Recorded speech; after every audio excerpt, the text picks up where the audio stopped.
Bismillahirrahmanirrahim. Kali ini Ibu akan melengkapi penjelasan tentang materi modularisasi untuk kelas 11. Yang pertama, pengertian modularisasi. Seperti yang kalian sudah ketahui bahwa modularisasi itu merupakan proses penyederhanaan suatu program yang kompleks menjadi lebih sederhana dan efisien. Program yang kompleks tersebut itu akan dibagi menjadi beberapa subprogram lagi, bisa berupa fungsi, prosedur, ya, sesuai dengan kebutuhan program yang akan dibuat.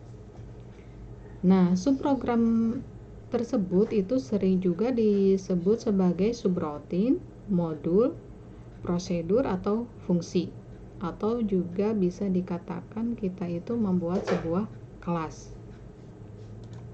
Ilustrasinya seperti ini. Misalnya ada sebuah program A. Program ini sangat kompleks, ya, sehingga dibutuhkan pemecahan program, ya, menjadi beberapa bagian. Misalnya yang ini ada 3 subbagian, ya. Yang pertama subprogram A1, kemudian ada subprogram A2, dan ketiga subprogram A3.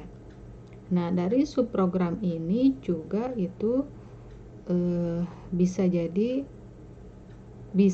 lebih disederhanakan kembali, ya, sehingga muncul nanti ada subprogram A21, subprogram A22, atau bahkan mungkin nanti bisa ini beranak lagi, ya, menjadi beberapa bagian.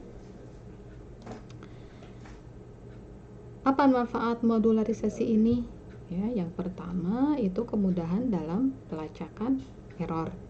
Ya, tentu saja, ya, karena programnya itu sudah dibagi-bagi, jadi mudah dalam pelacakan error, ya, atau kesalahan dari program. Kemudian yang kedua, kemudahan dalam pembagian pekerjaan. Tentu saja, ya, karena sudah dipecah-pecah, dibagi-bagi, jadi nanti memudahkan dalam pembagian pekerjaannya. Yang ketiga itu menghindari penulisan algoritma yang sama berulang-ulang. Jadi menghindari penulisan algoritma yang ganda. Contohnya, misal ada sebuah program seperti ini. Nah, ketika sudah dilakukan pengecekan, diketahui bahwa program ini itu mempunyai algoritma yang berulang. Kenapa? Ya, karena di pengecekan satu, di prosesnya itu kelihatan bahwa ini merupakan proses untuk mencari nilai maksimal. Di pengecekan 2 juga sama, ini merupakan proses untuk mencari nilai maksimal. Jadi ini mengandung sebuah algoritma yang berulang, ya. Nah, diperlukanlah sebuah modularisasi seperti itu.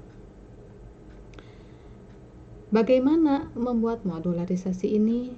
Yang pertama itu seperti yang sudah kalian ketahui, yang pertama mendefinisikan masalah. Itu mendefinisikan, mengidentifikasi input, proses, outputnya, ya. Misalnya dari program ini itu kita identifikasi ini yang jadi inputnya apa, gitu, ya, yang jadi prosesnya apa, kemudian nanti yang terakhir keluarannya atau outputnya seperti apa. Kemudian yang kedua, mengelompokkan aktivitas ke dalam modul. Misalnya modul yang pertama atau subbagian pertama itu kita mengelompokkannya ini untuk pengurutan, ya. Nanti yang modul yang kedua itu misalnya untuk pencarian, ya, seperti itu. Nah, nanti tinggal dibuat bagan hierarkinya, gitu, ya. Misalnya ada program utama, nanti ada subbagian atau modul yang pertama itu pencarian, kemudian ada yang kedua pengulangan, misalnya Nah, yang keempat, membuat logika program utama. Nah, seperti yang kalian ketahui juga, itu membuat logika dengan pseudocode. Bisa dengan membuat flowchart, ya. Dibuat flowchartnya itu seperti apa nanti. Kemudian yang kelima, merancang logika bagi modul. Nah, nanti dibuat algoritmanya disesuaikan dengan flowchart yang sudah kita buat. Yang terakhir baru mengecek algoritmanya, ya, kebenarannya benar atau tidak. Contohnya seperti ini. Ini ada sebuah program pertukaran, ya. Nah, dari sini kelihatan, misalnya ini yang pertama itu kan untuk membaca dulu variabelnya, ya. Nah, ini supaya program ini lebih mudah untuk digunakan nantinya, gitu ya. Karena ini nanti mengandung program yang sangat kompleks, dibagi-bagi lagi. Nah, ini kandidat subprogram yang pertama. Ini untuk proses inputnya. Maksudnya untuk identifikasi yang inputnya. Kemudian yang kedua ada proses pertukarannya. Nah, nanti seperti apa gitu ya. Dibuatlah ini kandidat untuk subprogram yang kedua atau modul yang kedua.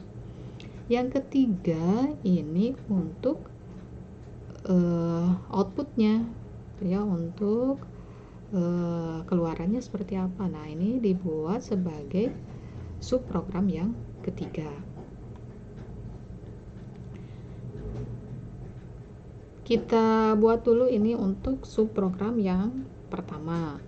Nah, subprogram pertama kan tadi untuk membaca nilai dari variabelnya, ya. Jadi kita buatkan modulnya itu seperti ini. Nah, misalnya ada void baca. Jadi kita membuat prosedur atau fungsi baca, ya. Nah, ini inputnya. Kemudian nanti keluarannya misalnya, ya Allah. Nah, untuk mencetak nilai A, untuk mencetak nilai B. Kemudian untuk subprogram yang kedua, nah ini untuk prosesnya, ya, seperti ini. Jadi nanti kita buat prosedur atau fungsinya, misalnya namanya tukar, ya. Jadi ini menukarkan nilai A dan B. Prosesnya seperti ini. Kemudian yang ketiga itu ada subprogram untuk keluarannya, ya, untuk mencetak nilai A dan B-nya. Jadi keseluruhan dari program tadi itu ada 3 subprogram. Yang pertama ini ada subprogram baca, kemudian yang kedua ada subprogram tukar, yang ketiga ada subprogram tulis, di mana ketiga subprogram tersebut suatu saat di program itu bila diperlukan itu bisa dipanggil langsung, jadi tidak prosesnya, ya. Jadi langsung ininya nama dari prosedur atau functionnya. Nah, seperti ini. Nah, nanti jadi lebih disederhanakan, ya, programnya. Nah, jadi nanti seperti yang Ibu sudah bilang bahwa dari program ini sudah dibuat 3, ya, ada subprogram baca, ada subprogram tukar, dan ada subprogram tulis. Iya, nah yang ini ya, baca, tulis, dan tukar.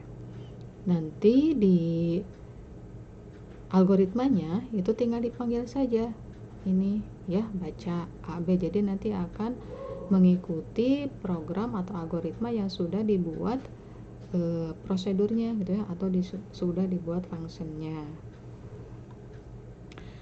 Nah, subprogram ini itu nanti ada 2, ada prosedur, ada fungsi, gitu ya, yang akan kita pelajari ke depan. Bagaimana penulisan sebuah prosedur itu umumnya seperti ini, ya.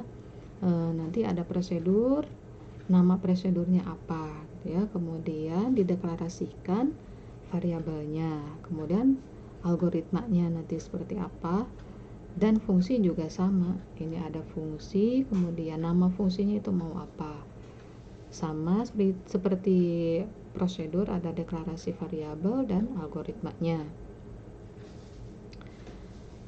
Mungkin seperti itu ya untuk penulisan atau penjelasan tentang fungsi dan prosedur. Nanti kita akan bahas kembali ke depan ya. Terima kasih. Assalamualaikum warahmatullahi wabarakatuh.